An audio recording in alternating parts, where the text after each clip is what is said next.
beaucoup d'actions diplomatiques pour la fin de la guerre dans la partie est de la RDC, la guerre imposée par le Rwanda et des multinationales. Sur le terrain, les choses bougent difficilement, malgré le retrait des incirconcis de la ville d'Ouvira. Dans un monde qui se métamorphose et surtout un monde qui bascule dans un nouvel ordre mondial imposé par l'actuel locataire de la Maison Blanche. Oui, la résolution du Conseil de sécurité de l'ONU, les accords de Washington, y compris le deal entre la RDC et les États-Unis d'Amérique. Oui, le processus des Doha. À tout ce schéma s'ajoute la démarche de l'Angolais João Lourenço, président en exercice de l'Union africaine, et le médiateur désigné de cette Union africaine, la très faible Union africaine qui ne fait que subir, avec une grande hypocrisie justement concernant la guerre qui a décimé beaucoup de Congolais et le pillage aussi de ce grand pays au cœur de l'Afrique. Le médiateur, c'est lui, le président du Conseil du Togo, Gnassingbé. Alors, beaucoup de médecins au chevet du malade agressé la République démocratique du Congo. Après Davos, il est passé par Paris, invité par Macron, le président Tshisekedi, et après, il a été à Oyo. Alors, est-ce que les choses se bousculent? Il y a au pays l'agitation, Bumba à Kinshasa asphyxie, selon certains, les Quinois qui n'ont pas le pouvoir d'achat. Il faut brandir autant de papiers, et du coup, ce lundi, Kinshasa est secoué, justement paralyser toutes les activités parce que pas de transport. On en parle avec un invité, Emmanuel Ilunga, président national de l'Action républicaine pour le progrès ARP.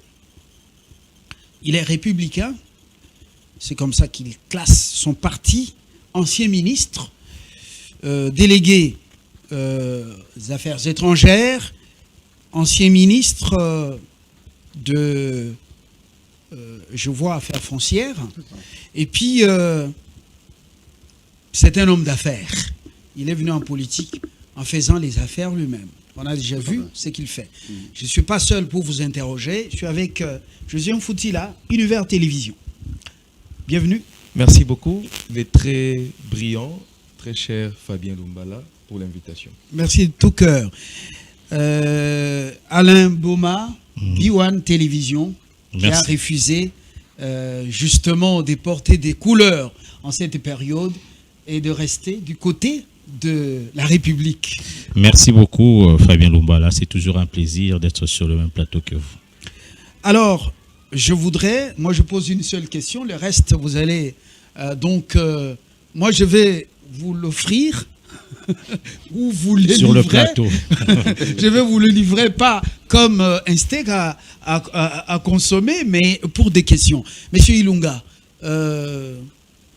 est-ce que le Congo est sur une belle voie, dépit la signature des accords de Washington? Est-ce qu'il y a une lueur d'espoir? Très bien. En tout cas, merci beaucoup. Je remercie tout d'abord le bon Dieu qui est le maître du temps et de l'émission que nous faisons pour pouvoir, au cours de cette émission, tant soit peu, édifier nos compatriotes sur des questions aussi importantes qui concerne le destin de notre nation. Je ne peux pas vous donner une réponse arithmétique d'emblée. C'est tout un processus. Vous savez, les accords de Washington, il y a Doha, il y a plusieurs accords, il y a plusieurs démarches que le président a multipliées. Tout ça pour un même objectif, cesser la guerre, cesser les hostilités et que la RDC retrouve la paix, plus ou moins.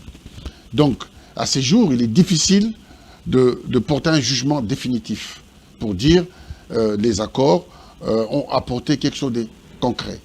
On sait que nous sommes dans un processus et que notre souhait, c'est que ça aboutisse justement à la sérénité au niveau national. Mais en tout cas, pour l'instant, nous sommes dans ce processus. Et vous attendez quoi exactement pour vous assurer que nous sommes sur la bonne voie? Vous savez, le chef de l'État, effectivement, a multiplié beaucoup de démarches. Au niveau, d'abord, des institutions internationales, notamment les Nations Unies. Il y a eu le Conseil de sécurité qui a voté un certain nombre de résolutions. Et il y a eu d'autres pays qui sont intervenus, notamment l'Afrique du Sud, l'Angola, pour essayer de calmer les ardeurs, faire en sorte que nos agresseurs, qui sont le Rwanda. Parce qu'en réalité,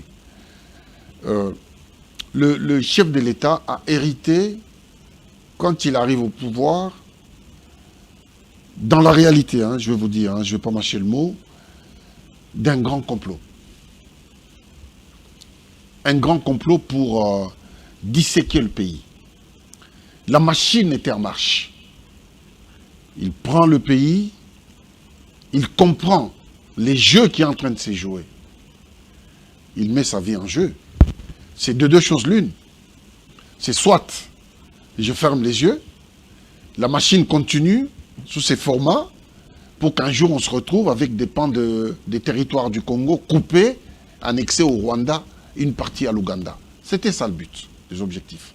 Et la preuve, c'est que toutes nos institutions étaient infiltrées, et au sommet, et dans des endroits de pouvoir. L'armée, on avait mis à la logistique les généraux Malik, qui est tout rwandais, qui débarque comme ça, il s'occupe de la logistique de toute une nation, des 2 345 000 km². Qui a dirigé la base oui. Militaire de Kitona, oui, dans le Congo central. Bien sûr, bien sûr. Après le brassage. Après le brassage, bien sûr. Donc voilà, et tout le monde sait que ce n'est pas un Congolais. Ce sont des Rwandais qui étaient dans l'armée rwandaise qu'on nous a imposés. Mais pour que ces gens puissent venir chez nous occuper des fonctions, il y a bien quelqu'un qui a donné l'accord. C'est qui? Ben, à cette époque, qui était président de la République? C'était Joseph Kabila qui était le chef de l'État. C'est lui qui a accordé. Et s'il a accordé, c'est pour quel intérêt? Donc, si... Vous faisiez partie de son gouvernement, monsieur. Oui, mais nous, on est entré dans un gouvernement d'union nationale.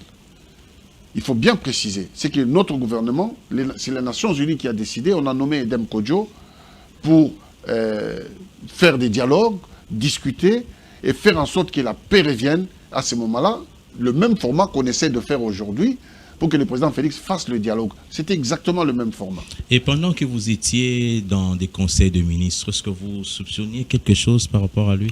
Oui, bien sûr. Mais nous, on avait un objectif. Lorsqu'on entre au gouvernement, notre objectif, c'était d'organiser les élections. Il fallait organiser les élections pour pouvoir pacifier le pays. Et donc, nous, on s'y attelait, parce qu'au Conseil des ministres, chaque fois qu'il y avait des discussions concernant un éventuel glissement ou quelque chose dans ce sens-là, mais nous, on avait un objectif. Je ne veux pas citer les noms, mais il y avait 3, 4 ministres. On était indexés. Vous pouvez demander ça à n'importe qui. Il y avait comment on peut dire, de moutons noirs dans le gouvernement. Vous avez joué le jeu. Vous le savez, oui. Mais il fallait pousser aux élections. Parce qu'il fallait organiser les élections. C'était les seuls moyens de bloquer la machine qui était en marche. Nous, on a soupçonné ça à plusieurs reprises. Mais compte tenu de la position qui était la nôtre et du pouvoir qu'on détenait, est-ce qu'on peut agir efficacement en faisant de bruit ou en se taisant, mais en dénonçant un certain nombre de choses et en bloquant un certain nombre de démarches? C'est comme ça qu'on a agi et on a poussé la machine vers les élections. Les institutions étaient infiltrées.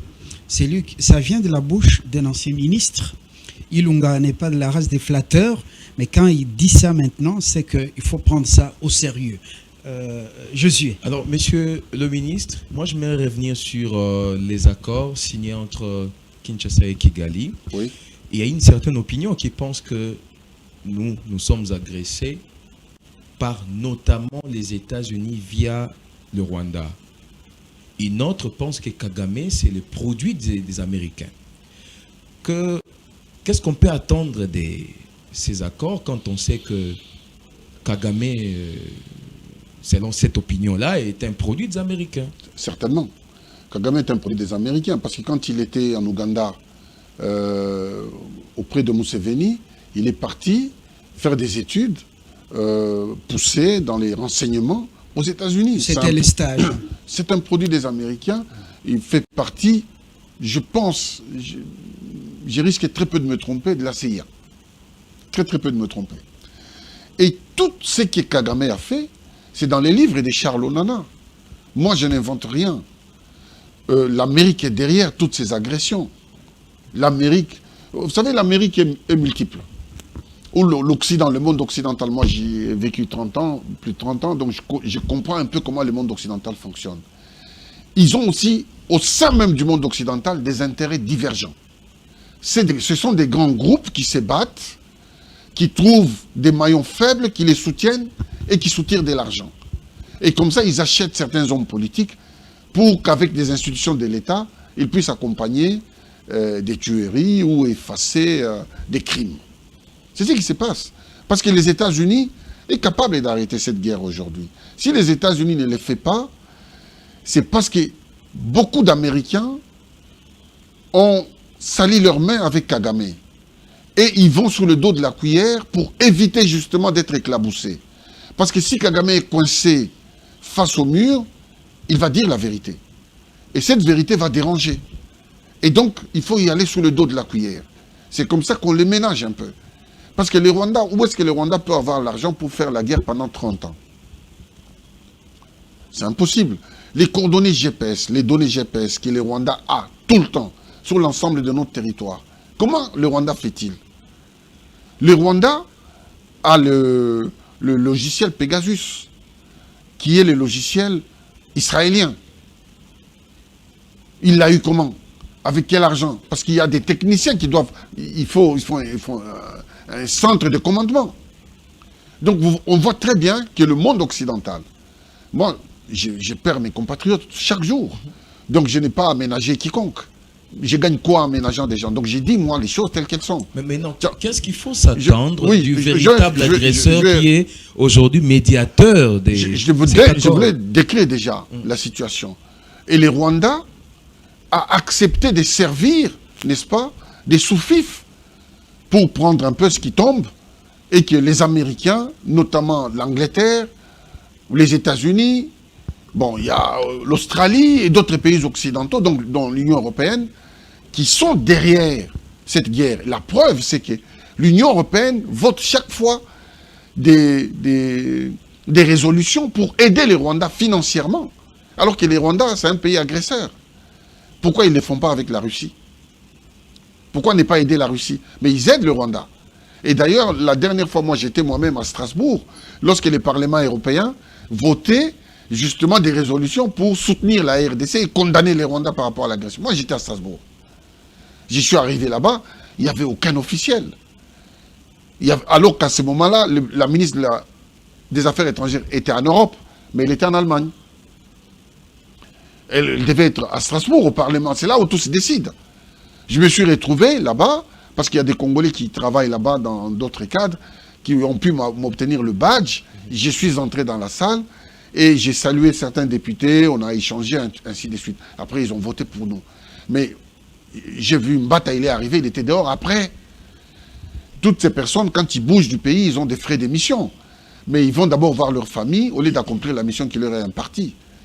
Donc il y a aussi, au-delà des gens qui nous aident, il y a notre propre responsabilité dans la négligence des réponses qu'on doit apporter face aux agressions. Maintenant, pour revenir à votre question, l'Amérique qui est aujourd'hui médiateur, ce n'est pas la même Amérique de Joe Biden. Je vous disais qu'au sein même des États, il y a des intérêts divergents. Joe Biden, il est démocrate, ils n'ont pas les mêmes intérêts avec les républicains.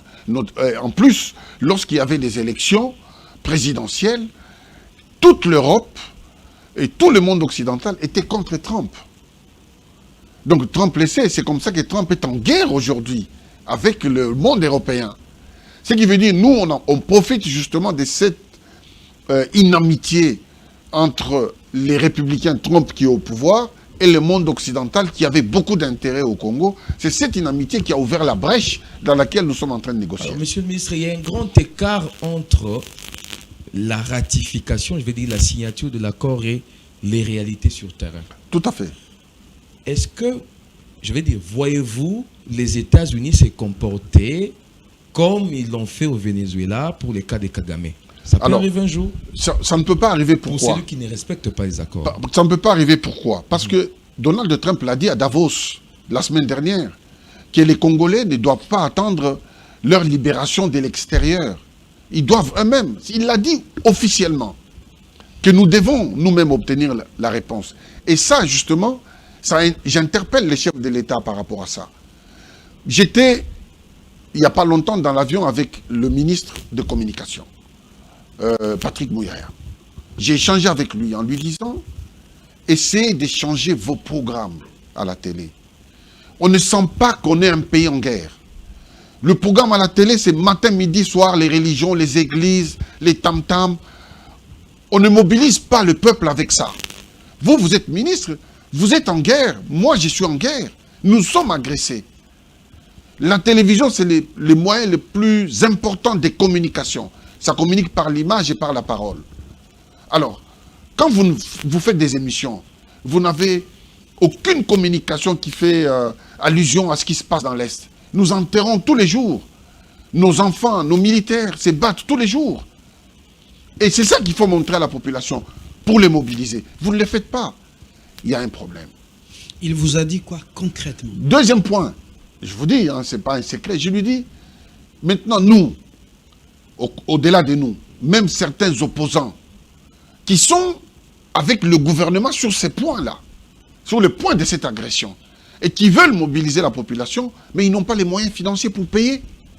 Parce qu'aujourd'hui, pour passer dans les médias officiels, il faut payer. Ouvrez-leur les médias qui parlent à leurs militants parce qu'on doit mobiliser le peuple. C'est une question patriotique, ce n'est pas une question financière plutôt. Je lui dis, il me dit, oh, c'est vrai, j'accepte. Maintenant, quand vous venez à Kin, vous appelez, et puis on peut échanger. J'ai appelé 2 fois. Je peux vous montrer mon téléphone. Il n'a pas décroché. Est-ce que ce n'est pas un peu ce qui arrive à tous les acteurs politiques? Certains restent humbles, décrochent les appels. Et... Bon, ça dépend de tout un chacun. Nous sommes dans quelle situation? Je reviens à la préoccupation. Nous sommes dans une situation de guerre. Il faut décrocher parce que je peux avoir une information à donner, à communiquer à ceux qui ont les clés du pouvoir. Et si vous ne décrochez pas, comment vous allez avoir l'information? Alors, vous vous êtes parlé facilement à bord de l'avion dans First Class, ça c'est bien. Mais arrivé à Kinshasa, je ne sais pas si ce sont les démons qui bloquent les appels. Peut-être que c'était un vendredi, le jour du Conseil des ministres. Voilà. Messieurs Ilunga, je reviens à la préoccupation de mon confrère Josué. L'agresseur est le Rwanda. Il n'est pas seul parce qu'il n'en a pas les moyens. Les moyens sont venus de ceux qui nous font la guerre. Vous avez parlé de l'Amérique profonde. Ces décideurs, ces financiers qui sont derrière Kagame et ils ont eu la part du lion. Mais ils n'ont pas été seuls. Il y a eu des hyènes. Il y a eu également d'autres vautours comme l'Union européenne, le Canada, l'Australie, ainsi de suite. Israël également. Alors, la fois passée, vous avez dit que la France a gagné ou gagne plus de ce que le Rwanda pille chez nous. Alors, quelle est la force de la France de gagner plus que les lions? Vous avez suivi comment Trump a comparé la France à un loup face à un lion à Davos. Alors, d'où vient la force de la France de s'accaparer d'une grande partie de ce qui est pillé ici? Non, la France ne vient pas au Congo à visage découvert. Non. L'Union européenne, aujourd'hui, les pays de l'espace de l'Union européenne n'agissent plus individuellement. Vous comprenez? Ils agissent plus individuellement. ils agissent souvent à travers des petits pays. Toutes les armes que vous voyez dans l'Est viennent de Lituanie. Lituanie, c'est dans l'Union européenne. Mais quand vous regardez la provenance, vous allez voir fabriqué en Belgique, fabriqué en Hollande, en Allemagne, en France, en Angleterre. Mais comment toutes ces armes-là arrivent à se déplacer, aller en Lituanie, quitter la Lituanie et venir jusqu'au Rwanda? On peut parler de plusieurs choses, des données GPS, des avions qui volent, qui arrivent, qui font des allers-retours. Nous sommes au courant. Mais ce qu'il faudrait aujourd'hui, c'est que les démarches, je répète encore ce que j'ai dit la dernière fois, le président de la République a quasiment fait le tour du monde des lobbying pour que cette guerre s'arrête. Malheureusement, la guerre continue. Mais on n'a jamais assez mobilisé la population. Il ne faut pas sous-estimer. C'est une donne très importante. Regardez à l'extérieur aujourd'hui. Si les Européens viennent sur le dos de la cuillère, pourquoi? Parce que les gens qui sont dehors, les Congolais de la diaspora, ne baissent pas les bras. Ils sont partout, dans tous les salons. Même s'il faut brûler, casser, ils sont prêts. Nos enfants sont prêts. Il n'y a pas longtemps, à la gare de Lyon, les parents n'étaient pas là, parce que les parents viennent du Congo. N'est-ce pas? Les enfants sont nés là-bas, ils sont français, belges, ils sont chez eux. Ils ont cassé, brûlé. On n'a arrêté aucun enfant. Parce qu'ils sont chez eux. Et donc, c'est dire quoi? C'est dire que si on mobilise très bien la population, on aura les résultats. Concrètement, qu'est-ce qui doit être fait? Vous parlez de mobilisation. Qu'est-ce qui doit être fait? Je vous donne un exemple concret.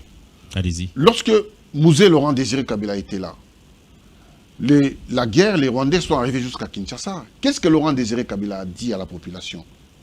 Même ceux qui ont une fourchette, même des armes traditionnelles, utilisez ça pour défendre votre patrie. Les gens se sont levés. Le problème a été réglé le même jour. Les gens sont prêts, il faut les mobiliser. La mobilisation, c'est constituer une équipe dans laquelle tout le monde se retrouve. Ce n'est plus une question des couleurs partisanes. Je viens de l'UDPS, de l'ARP, de tel parti. Non. Nous sommes des Congolais et notre pays est agressé. Ce n'est plus un problème du président de la République. Il y avait des gens qui le faisaient, Sakombi Nongo, très futé en cette matière. Oui, tout à fait. Il y avait Didier Moumengi. Monsieur Boussefala aussi avec campagne d'éveil patriotique. Par Ngwej Katot and Now. Ouais. Et puis, il y avait des chroniqueurs. Exactement. Mais actuellement... Mais on peut, mais les compétences sont là. Même l'a fait à un moment donné, mais actuellement, qui va le faire? Mais le président, tout ça, ça repose sur les épaules du président de la République. C'est lui, les garants des institutions.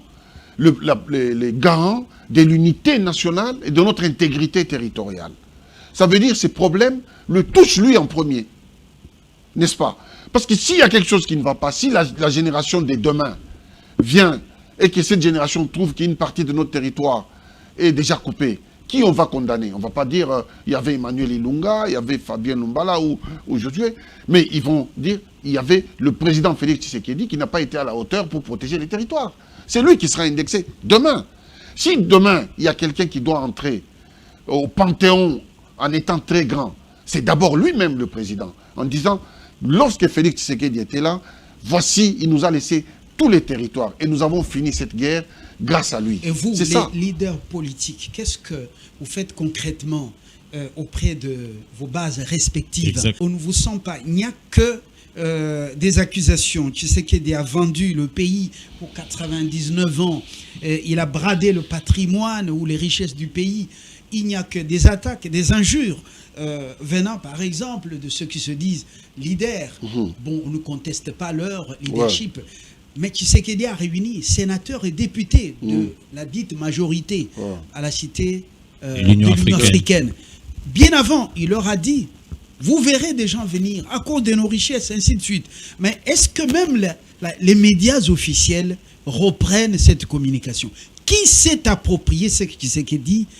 Et parmi vous, les acteurs politiques et les élus, des élus et élus nationaux, qui s'est approprié ça dans son fief pour parler à la population? Alors, je reviens. Je vous regarde dans les yeux. Je vous reviens encore sur ce que j'ai dit.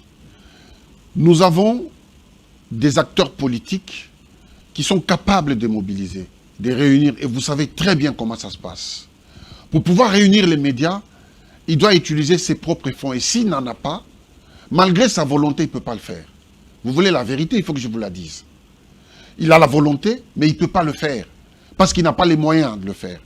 Ça, c'est au gouvernement, c'est au pouvoir, c'est au président de la République de décider d'ouvrir les médias gratuitement pour des acteurs politiques dans le cadre de la mobilisation nationale.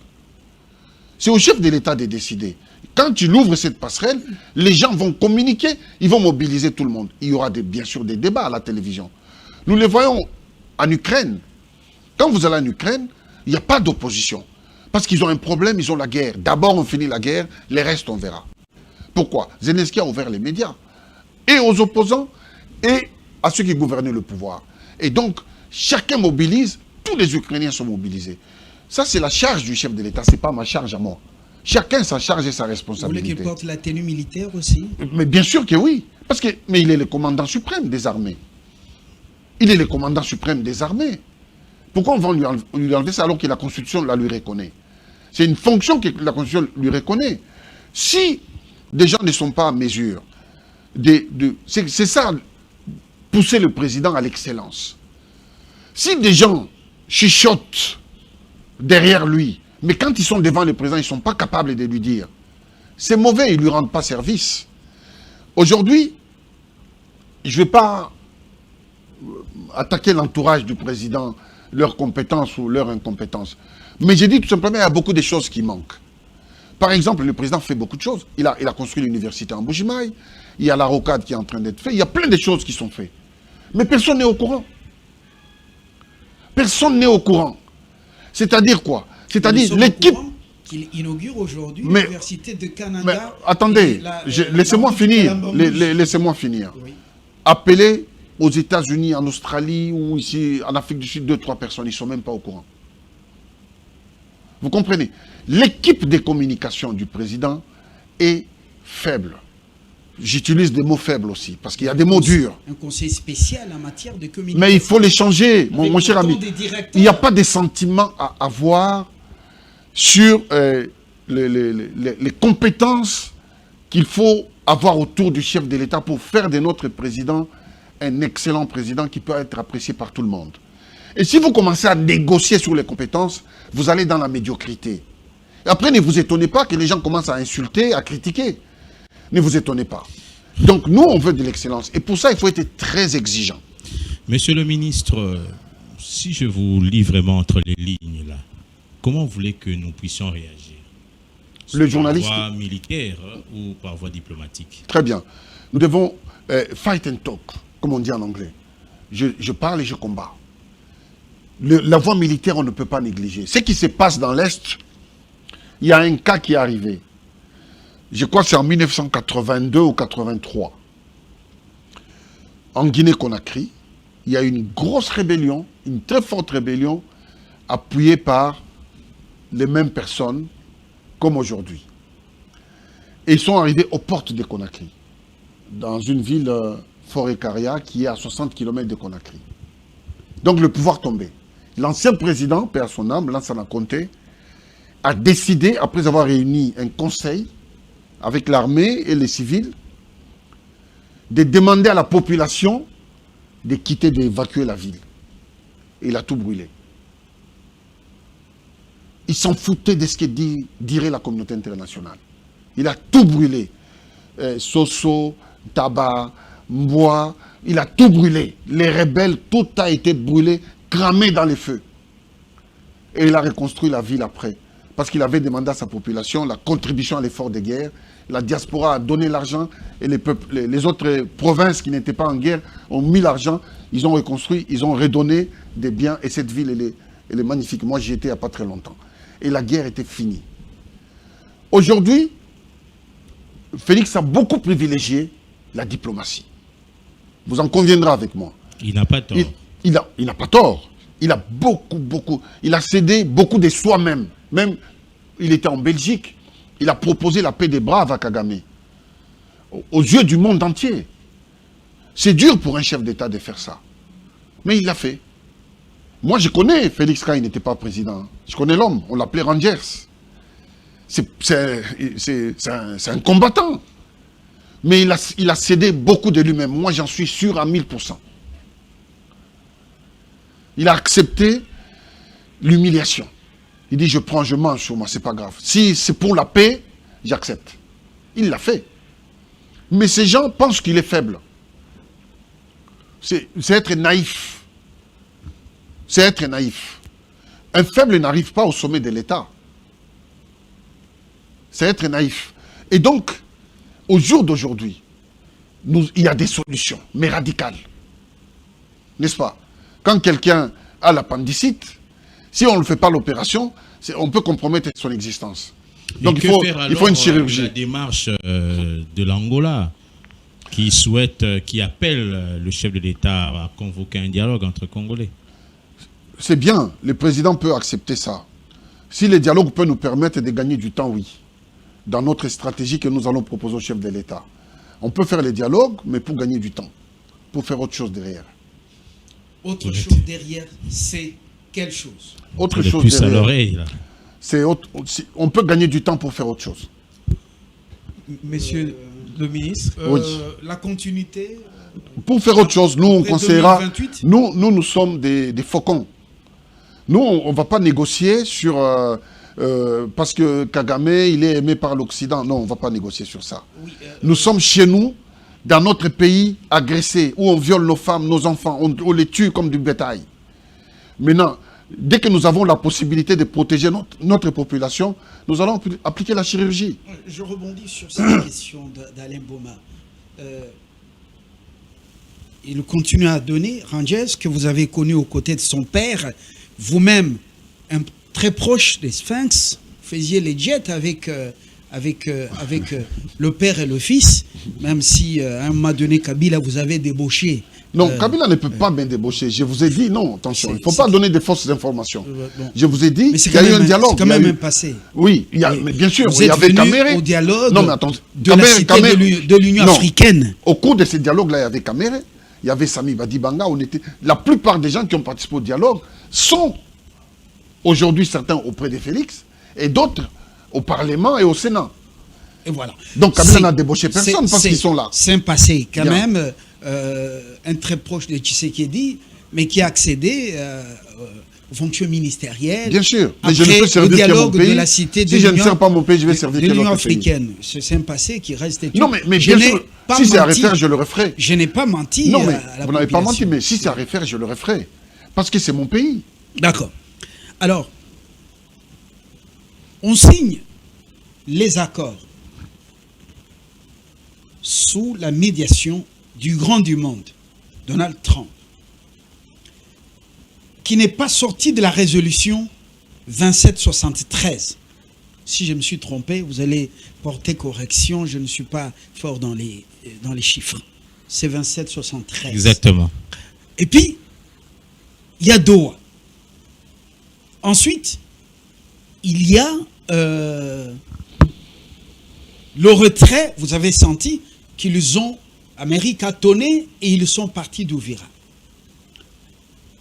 Il y a, pas plus tard qu'il y a 2 jours, le Congrès s'est réuni dans une commission qui a auditionné la sous-secrétaire d'État américaine en charge des affaires africaines. Et vous avez suivi le ton de l'administration Trump. Il faut que l'armée rwandaise se retire du sol congolais. C'est en présence de Mme Kapinga, Yvette, notre ambassadrice.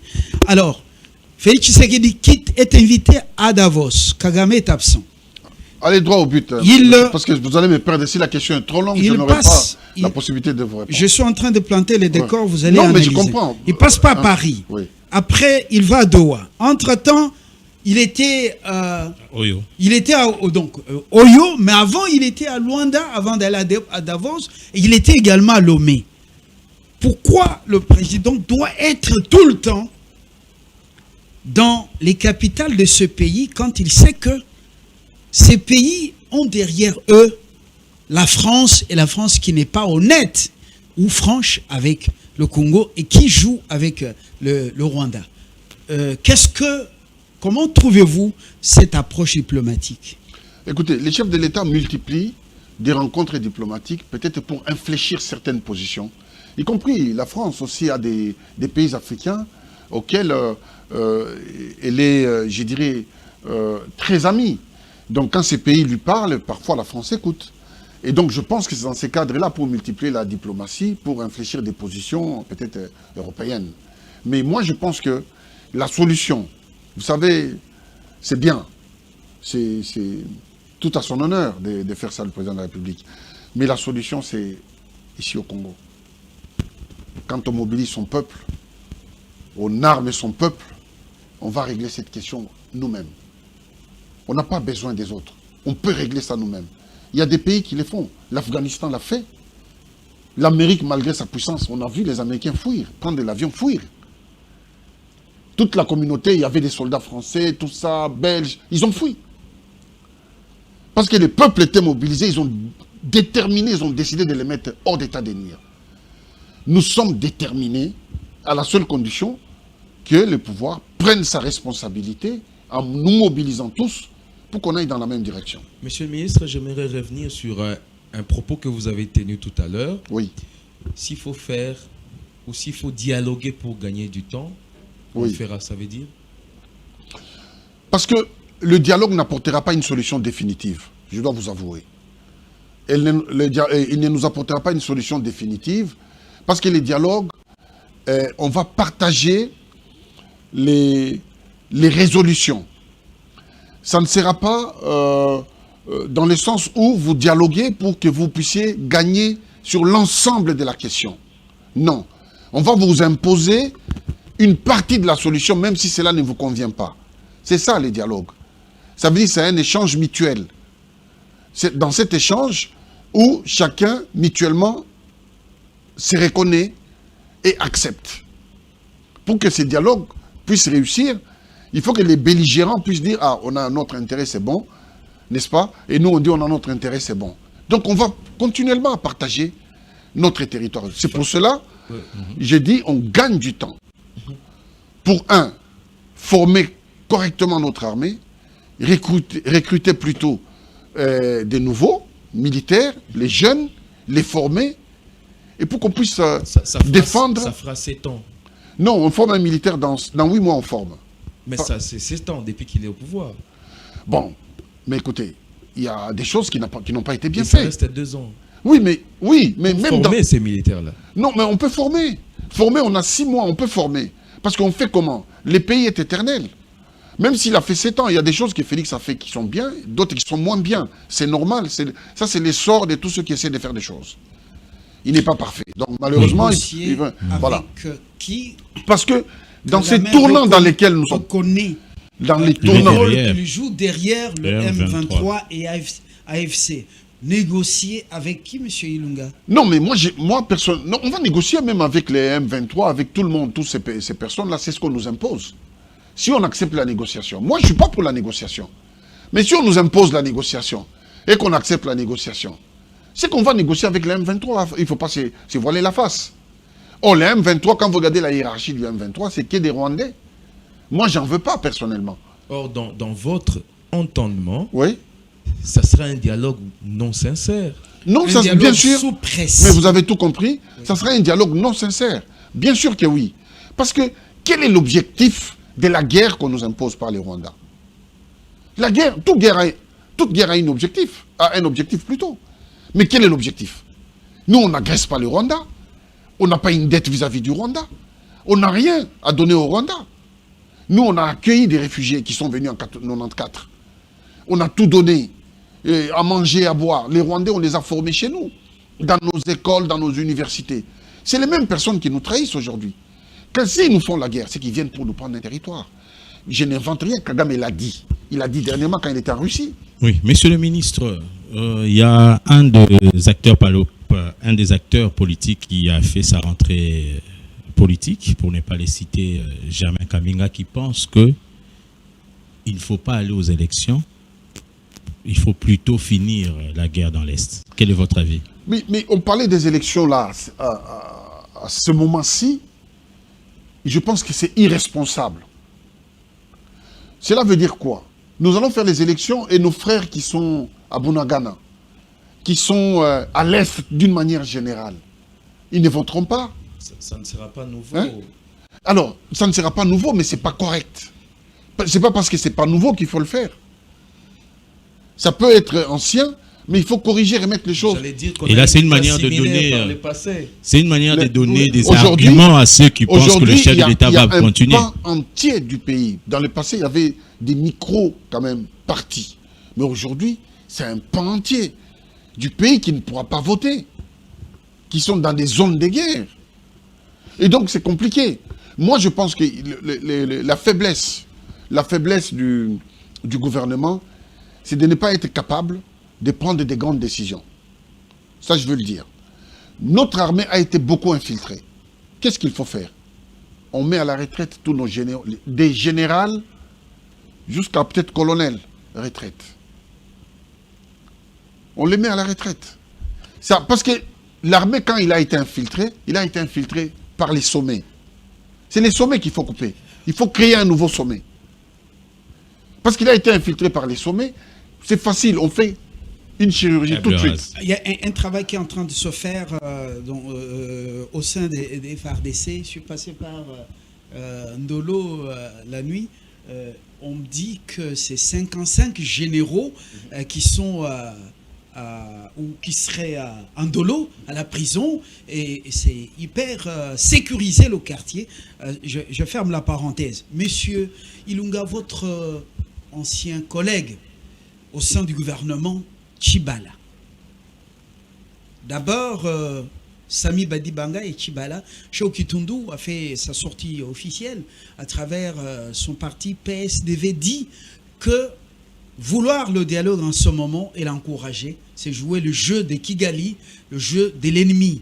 Donc, il faut que le serpent quitte la maison avant de parler entre nous.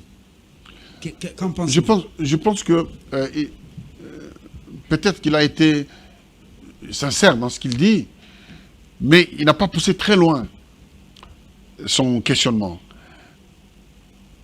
Le président peut parler, on peut faire le dialogue entre nous, sans inclure l'M23 et l'AFC, quelque chose comme ça. Vous comprenez? Pendant qu'il garde cette partie du pays. Oui, parce qu'au sein même du pays, qui n'est pas occupé, il y a un gros clivage. Il y a un gros clivage. Vous le voyez, ça saute aux yeux, vous êtes des journalistes, vous le savez. Moi, je le sais, tout le monde le sait. Si c'est ces dialogues, sur ces formats restreints, oui, c'est important. Parce qu'il faut arriver à mobiliser toutes ces personnes qu'on regarde tous vers l'Est. Ces dialogues-là, c'est pour ça que j'ai dit qu'il n'a pas poussé son questionnement plus loin. Donc, ce n'est pas que vouloir parler du dialogue maintenant, c'est inopportun. C'est opportun, mais ça dépend de quel dialogue. Parce qu'au sein du carré qui n'est pas agressé, il y a des clivages. Et le président, son rôle, il est au-dessus de la mêlée. C'est de faire en sorte d'être coach, de mettre tout le monde d'accord, voilà, venez sur le terrain. Il y a un problème qui me concerne, qui vous concerne. Maintenant, fini la récréation. Regardons tous vers l'Est. On règle les problèmes de l'Est. Une fois que ce problème sera résolu, nous allons nous asseoir, nous allons discuter. C'est faisable. La Belgique joue-t-elle un franc jeu? L'activisme diplomatique de Maxime Prévost. Nous comptons beaucoup sur les étrangers. Surtout, Monsieur Fabien, moi je vous arrête tout de suite. Pourquoi? Parce que, pourquoi toujours nous devons faire allusion à des pays étrangers pour régler nos problèmes? Les Belges, ils ont leurs problèmes chez eux. Quand ils ont des problèmes, ils ne comptent pas sur nous. Pourquoi nous... C'est fini la colonisation. Nous sommes des peuples indépendants et libres. C'est l'hymne national le dit. Prenons des décisions. Assumons-nous.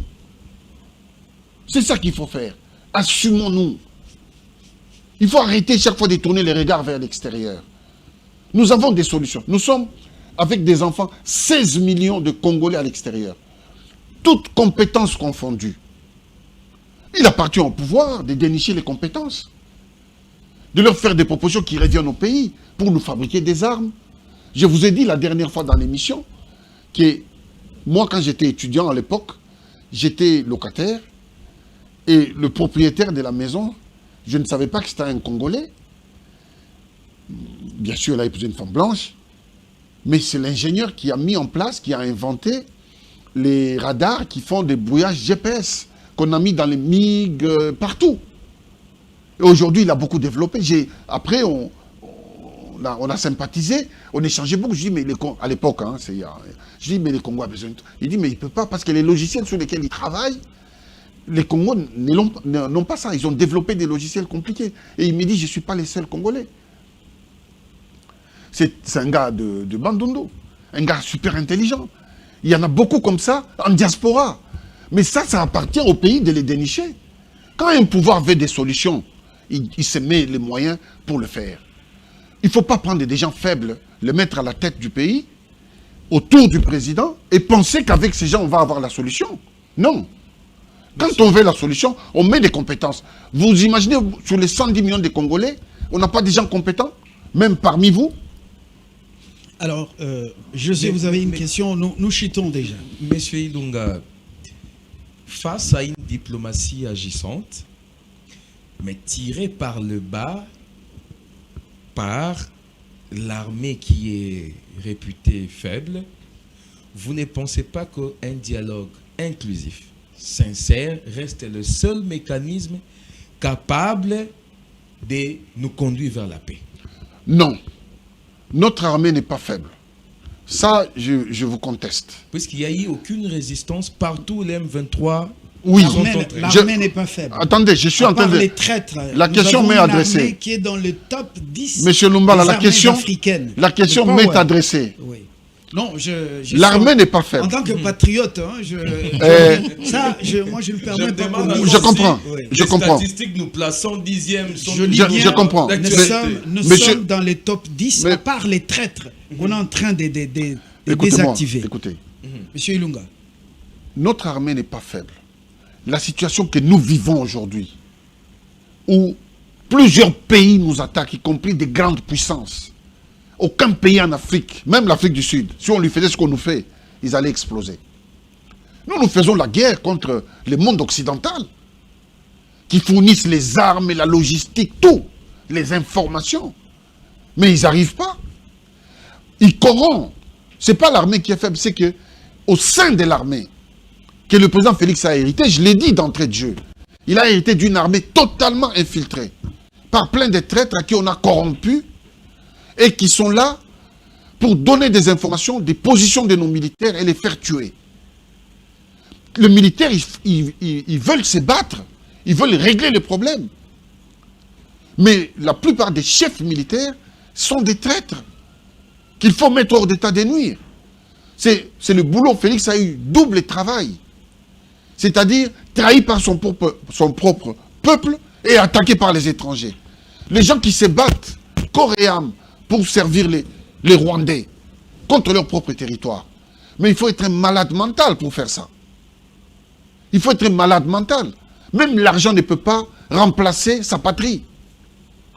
Les gens donnent leur sang. Lumumba, Kimbangu, Pierre Moulele, toutes ces personnes ont versé leur sang pour cette terre que les gens vont vendre à vil prix.